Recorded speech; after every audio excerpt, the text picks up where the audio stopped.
بسم الله الرحمن الرحيم. باب بطلان بيع المبيع قبل القبض. بس آخری حدیث پڑھ لیجیے پچھلے باب کی. وبالسند المتصل منا إلى الإمام الهمام الحافظ الحجة أبي الحسين مسلم بن الحجاج بن مسلم بن برد بن كوشاب القشيري النيشابوري رحمه الله تعالى ومتعنا بعلومه وبركاته آمين.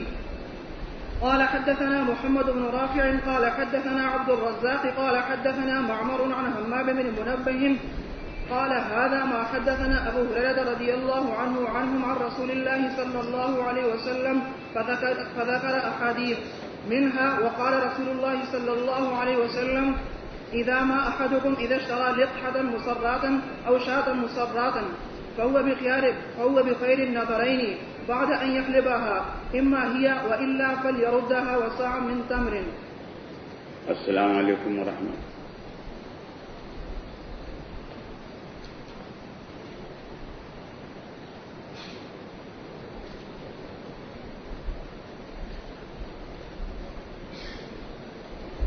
کتنے سال ہو گئے؟ 35 سال تو ایک ہو گئے اور 13 سال اور ایک ہو گئے. کتنے ہو گئے؟ 47-48 سال ہو گئے. تو اس وقت ہم جوان تھے. تو والد صاحب رحمۃ اللہ علیہ کے ساتھ ہم حج کو گئے ہوئے تھے. حج کے بعد وہاں کے جو مشہور شخصیت ہے، آج تک ان کا لوہا مانا جاتا ہے ان کے علم کا، وہ شیخ عبدالعزیز بن باز. نام سنا ہوگا؟ سب نے سنا ہوگا نا؟ بہت اونچے درجے کی شخصیت ہے، بہت بڑے عالم ہیں. اور پورے ملک میں شیخ عبدالعزیز بن باز کا نام لے تو بس سب کی گردنیں جھک جاتی، حکام کی بھی، قاضیوں کی بھی، علماء کی بھی، مفتیوں کی بھی. لیکن والد صاحب وہ اپنے آپ کو کہتے تھے میں انا تلمیذ المفتی محمد شفیع، میں شاگرد مفتی محمد شفیع صاحب کا، کیونکہ انہوں نے روایت حدیث کی اجازت لی تھی والد صاحب رحمۃ اللہ علیہ سے. اور والد صاحب کا ادب ایسا ہی کرتے تھے جیسے استاد کا کرتے.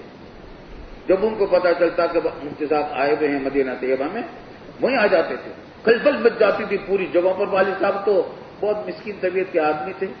چارپائی آدھے ریال میں چارپائی کرایہ پر لے کر فٹ پاتھ پر سو جاتے تھے مدینہ طیبہ. تو وہاں ملنے کے لیے اتنی بڑی شخصیت آ جائے سرکاری تو خلبل مچ جاتی تھی، کیا ہو گیا کیا ہو رہا. لیکن وہ آتے تھے. خیر، تو ایک مرتبہ یہ ہوا کہ حج کے بعد کوئی ملاقات مختصر سی ہوئی والد صاحب کی اور ان کی، میں بھی ساتھ تھا. اس کے بعد والد صاحب سے انہوں نے کچھ بات کہی ہوگی. والد صاحب نے کہا میں آپ کے بعد لکھ کر بھیج دوں گا. تو وہ ایک خط لکھ کر مجھے دیا کہ تم جا کر دے آؤ. مکہ معظمہ میں، حج کے بعد مکہ معظمہ میں وہ بھی ٹھہرے ہوئے تھے، ہم بھی تھے. وہ بھی سفر میں تھے، ہم بھی سفر میں تھے. ان کا مستقل قیام مدینہ طیبہ میں ہوتا تھا. تو والد صاحب کا وہ خط لے کر میں شیخ عبدالعزیز بن باز کے پاس گیا. وہ آدمی ذی علم تھے اور علمی ذوق رکھنے والے تھے. تو مجھ سے بھی شفقت فرماتے تھے، بہت بہت محبت فرماتے. تو کہنے کا بیٹھ جاؤ. خط بھی دے دیا کہ بیٹھو گے؟ کہاں بیٹھ؟ میں نے کہا میں بیٹھوں گا. ٹھیک ہے. تو ایک آدمی عبارت پڑھ کر سنا رہا تھا ان کو. حدیث کی کتاب تھی یا فقہ تھی، اور جگہ جگہ غلطیاں کر رہا تھا. وہ عبارت پڑھنے میں جگہ جگہ غلطیاں، اور اٹکتا بھی تھا. تو مجھ سے کہنے لگے شیخ رفیع هل انت تقرأ علیہ؟ میں نے کہا نعم. تو ہمیں تو عبارت پڑھنے کا عادت طالب علم کے زمانے سے تھی. میں نے جو پڑھی عبارت بہت خوش ہوئی. اللہ یجزیک اللہ یجزیک اللہ یجزیک اللہ یجزیک حیاک اللہ حیاک اللہ. تو دعائیں دیتے رہے. جو پڑھتے جاتا تھا خوش ہوتے جاتے تھے. بہت خوش ہوئے. تو پھر کہنے لگا شیخ رفیع انت حنفی ہے؟ انت حنفی؟ میں نے کہا نعم انا حنفی. چھیڑ چھاڑ کرتے تھے. تو کہنے لگے کہ انا اسألک عن شیء. میں نے کہا نعم. فرمایا کہ ایھا الحنفی ما تقولون فی الجمع بین المرأة وعمتها وبین المرأة وخالتها هل يجوز ام لا؟ بیوی کو خالہ کے ساتھ یا بیوی کو پھوپھی کے ساتھ نکاح میں جمع کرنا، جس طرح جمع بین الاختین جائز نہیں ہے، حنفیہ کا مذہب یہ ہے کہ خالہ اور پھوپھی کو بھی جمع نہیں کر سکتے۔ کہنے لگے کہ کیا مذہب ہے اس کا؟ میں نے کہا لا یجوز ھذا۔ کہنے لگے بأي دلیل؟ تو حرمت علیکم امہاتکم وبناتکم کی جو آیات ہیں اسی کا اندر جمع بین الاختین کا ذکر ہے نا، لیکن جمع بین المرأۃ وعمتها وبین المرأۃ خالتها کا ذکر ہے نہیں ہے۔ اور ان تمام محرمات کو بیان کرنے کے بعد قرآن نے کہا کہ وہ احل لکم ما وراء ذالکم، کہنے لگے ھذا صیغۃ عام ما وراء ذالکم، القرآن انما حرم المحرمات التي ذكرهن في الآية وأحل ما وراءهن، فكيف تقولون ان الجمع بين المرأة وامتها لا يجوز؟ ایسے بات نہیں؟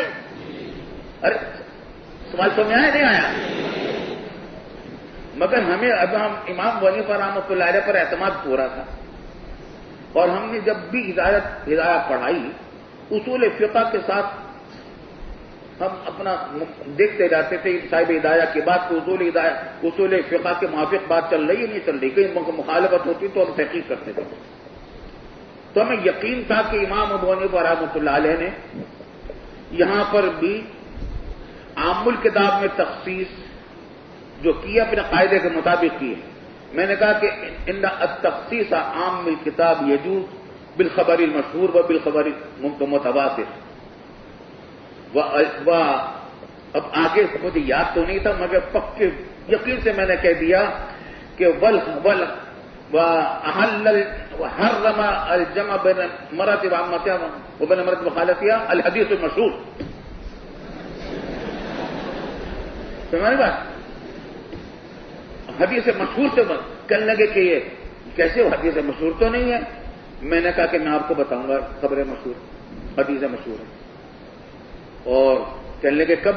میں نے کہا مدینہ طیبہ چل رہے ہیں تو وہاں پر بھی مدینہ طیبہ میں ملاقات ہوگی، میں آپ کو بتاؤں گا کہ حدیث مشہور ہے، راویوں کو بتاؤں گا کتنے راویوں سے یہ حدیث آئی ہے۔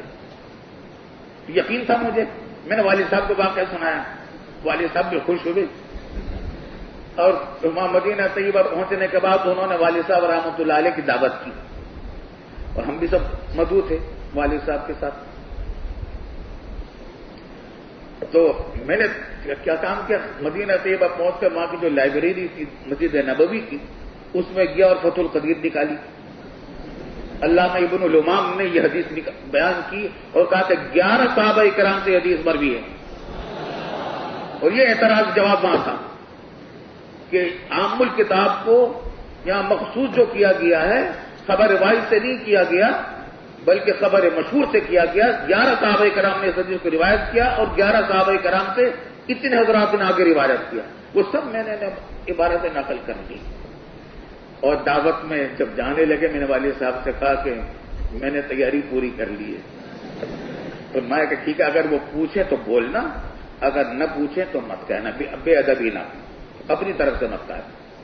مگر وہاں جو پہنچے تو وہاں کچھ اور دوسرے مسائل چلے گئے اور پھر یہ مسئلہ وہاں آیا نہیں زیر بحث، مگر ہم نے اپنی تیاری پوری کر لی تھی۔